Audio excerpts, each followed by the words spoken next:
Oh God. Sorry about that. Sorry for the interruption. Just like I was saying, I cracked a cold one, and today I'm just gonna casually talk about my my offensive and defensive plan when it comes to financial independence and building wealth. So today, like I mentioned, I'm gonna cover the plan of action, offensive and defensive plan. I'm gonna cover the objective, mission objective, the tactical objective, the execution phase as well. And then I'm gonna close it out with questions and comments. Okay, so let's get started, shall we? So for the mission objective is gain financial independence through employment of offensive and defensive financial independence plan. So I've created this plan already. Like I said, offensive and defensive plan and egress plan. So before you go to battle, you have to have a plan, and you have to have defense and offense. For me, I took it with egress plan as well. So just for me. And for the tactical objective, like I mentioned, you have to have an O plan, D plan, and E plan. So that covers your offensive plan, defensive plan, and egress plan. And moving forward, the execution phase. So for the defensive plan, here's what I came up with. So for number 1, take advantage of your employer's retirement plan. So suggestion is the recommendation is contribute between 15 and 20% of your gross income. And I caveat that with as necessary, because if you just graduated college and you're building your wealth, you're not going to have that much of an income unless you have cash flow and passive income. So for the majority of us, like I said, I started with 5% with my first paycheck, and I built that 5% to 10, 15 to 20, 25. Now I'm at 28% of my gross income. And if you guys want to see that, I can include that on a different video, but it's going to be a different topic. So contribute between 15 and 20% of your income as necessary. 5% is fine as long as you're contributing to your retirement plan. And if you can't contribute, maybe at least give it about 2%, so that way you can get started, because you want to take advantage of that compounding interest over time. And an example, so you can open up a traditional IRA. You can have a Roth IRA, and through your employer, you can also get a 401k plan, simple IRA, or if you are a sole proprietor, or if you work for yourself, you can get a SEP IRA. And those are the IRAs that you can invest your money in if you are an employee or a self-employed individual. You can also invest into HSAs as well. So again, where you're contributing to your retirement plan, adjust your contributions as necessary. So like I said, for my case, I started with 5%, and then a couple of months later or years, I increased my contribution to 10%, and then from 10% to 15%, and then several years after 20%, and then now I'm at 28%. I'm trying to max out my contribution on my retirement plan, because my goal is to retire early. I'm not going to retire at 65. That's too old for me. I want to enjoy my golden years. I want to enjoy life between now and until I die. So I want to take advantage of the time that I have, because time is the most valuable thing that we have, and money is unlimited. You can print as much money as you can, make as money as you can, but time is something you can't get back, and I'm not willing to compromise my time. It's just my opinion, but for me, time is valuable and really important. So as you work your way up through the employment ladder, make your contributions as necessary. Again, start low and build your way up. So for example, you can start contributing, increasing that contribution percentage if you have a pay raise, right? Or if you have an extra passive income, or you have a cash flow. I'll talk about that in later in this video. But again, so in summary, I talked about a defensive plan. One, take advantage of your employee's retirement plan, different IRAs that you can contribute to, and adjust your contributions as necessary, starting with when your wage or you have a pay increase, or passive income or cash flow. So number 2 of my defensive plan is build emergency fund. The recommended percentage is to save 3, or recommended the tip is to save 3 to 6 months of cash in reserve for emergencies. So again, right, you have to have a balance. You can either contribute to a retirement plan or build your emergency fund. So personally, what I did is I started contributing to my 401k, and slowly I tried to build up my emergency fund with the rest of my income coming in. So try to save for your retirement, and as well don't forget your emergency fund as well, which is you have to build 3 to 6 months cash in reserve, just in case something happens, such as now this recession that we're going through, in case you lose your job, in case the car that you love breaks down and you don't want to sell it, you give it up, trying to fix it, that's gonna be a repair costs. Eventually it's going to add up. Or if you want to buy a used car, you can use that emergency fund, so you can buy a used car, not a brand new car, so you can start going back to work again, or maybe use that car for your passive income job that you're having. So again, 3 to 6 months of cash in reserve is the recommended. You can, if you are aggressive, you can build up to a year, but for me personally, I have 6 months of cash in reserve, just in case something happens, in case I need to buy a ticket to go to see my family. If my car breaks down, I have money to cover it.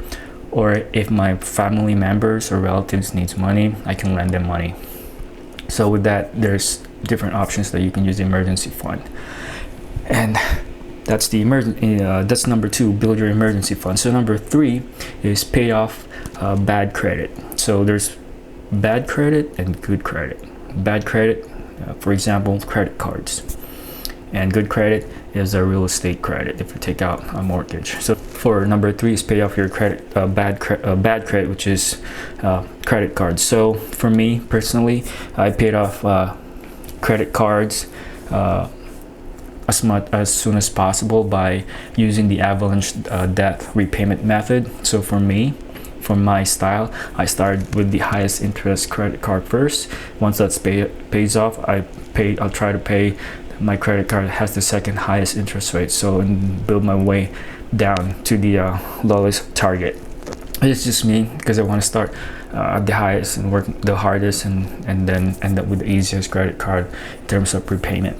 And so that's me personally. But if you want to use the snowball effect as well, as suggested by professionals out there, you can start that, and that's the opposite. You want to start with the lowest interest credit card first and build your way up to the highest interest card. But for me, since I'm aggressive when it comes to investing and paying off debt, I'm going to start with the highest card with the interest rate first. So in summary, I talked about the defensive plan. 1, take advantage of your employer's retirement plan. If you don't have, if you're employee, IRAs. If you're self-employed, SEP 401k, or SEP IRA, solo 401k and SEP IRA.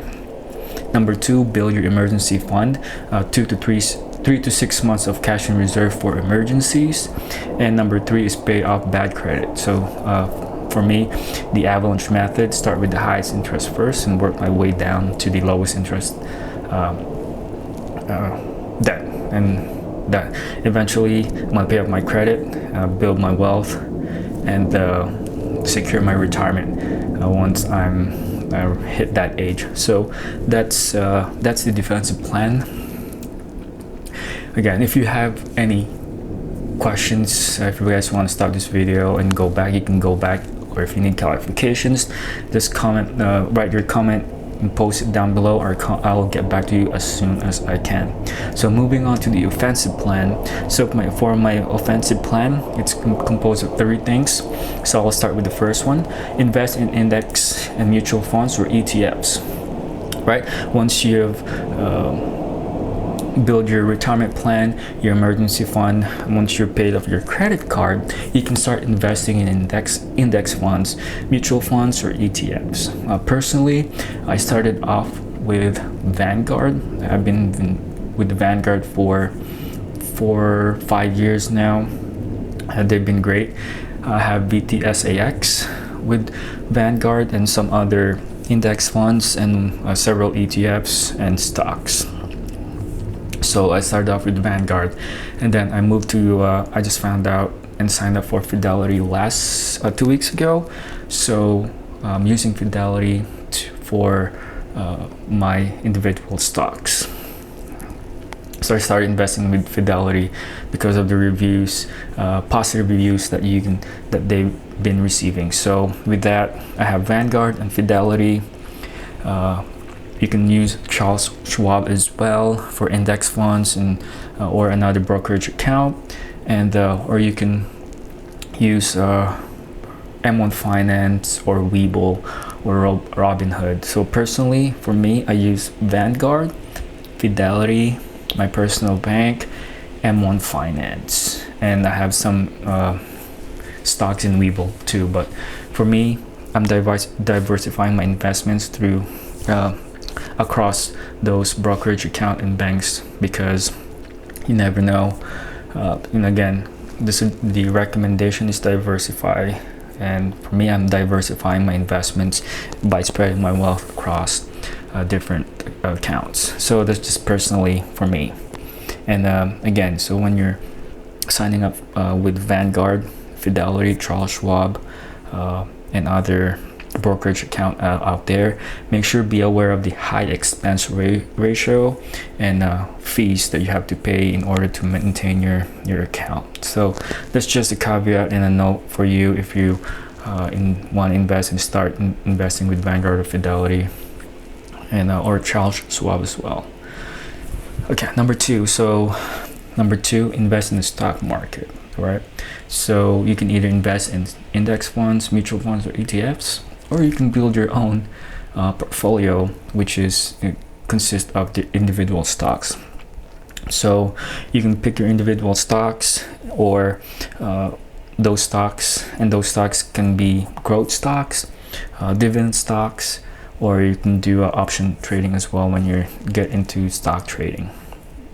So personally, for me, I have a mix of growth stocks and dividend stocks, and when I'm purchasing stocks from the market, I use this DCA. You'll hear this quite often in the investing community, and it means dollar cost averaging. I'll buy when the stock that I want to buy is red, and over time. And I have, let's say for example, I have $100, so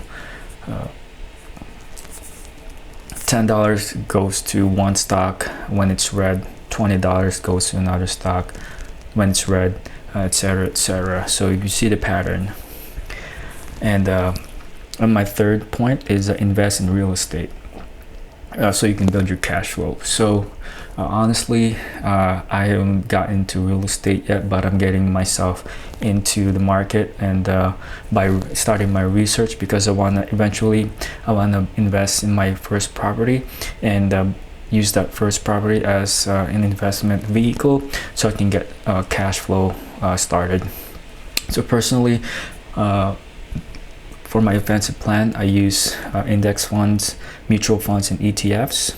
I invest in the stock market, growth stocks, and dividend stocks, and I have yet to start the real estate investing as well. So that's my offensive plan. And in summary, 1, invest in index funds, mutual funds, or ETFs. Number 2, invest in the stock market. You can invest in the growth stocks or dividend stocks, or you can do options trading.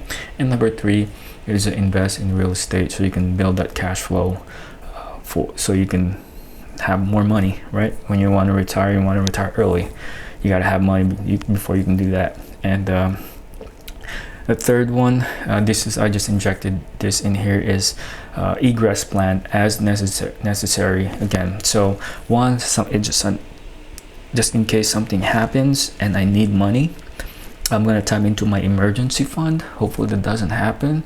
Or I can default to my number 2, which is tap into my investment, which is from my taxable brokerage accounts, such as Vanguard, Fidelity, and the M1. I can leverage those investment vehicles to fund any emergencies that I may encounter in the future.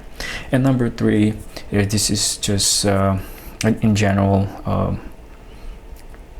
Once you hit your age, is you want to take out your required minimum distributions. When you hit a certain age, you want to take out some of that money off your investment so you can eventually spend it and take that opportunity to enjoy the time and the money that you built for yourself or for your family.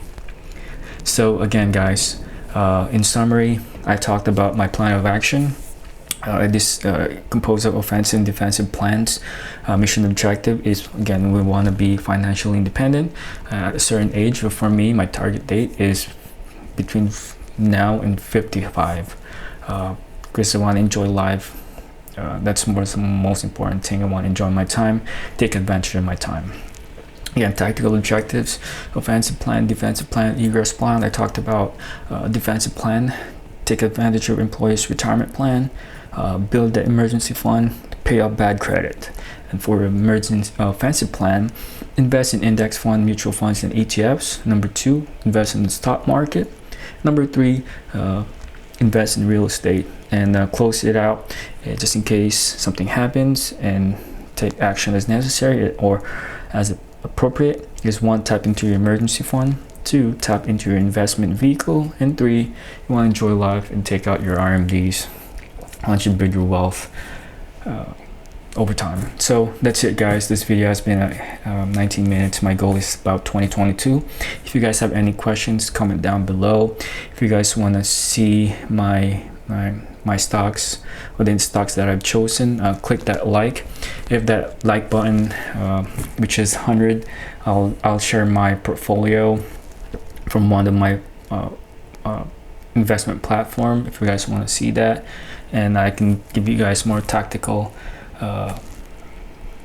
actions that I did and how I get there. I can share that to you guys. So my goal is to share the knowledge that I've experienced and accrued over time to you guys, to whoever is starting investing, who just want to be, or for those who just want to be financial independent and don't want to work, because again, if you're an employee, you're capped.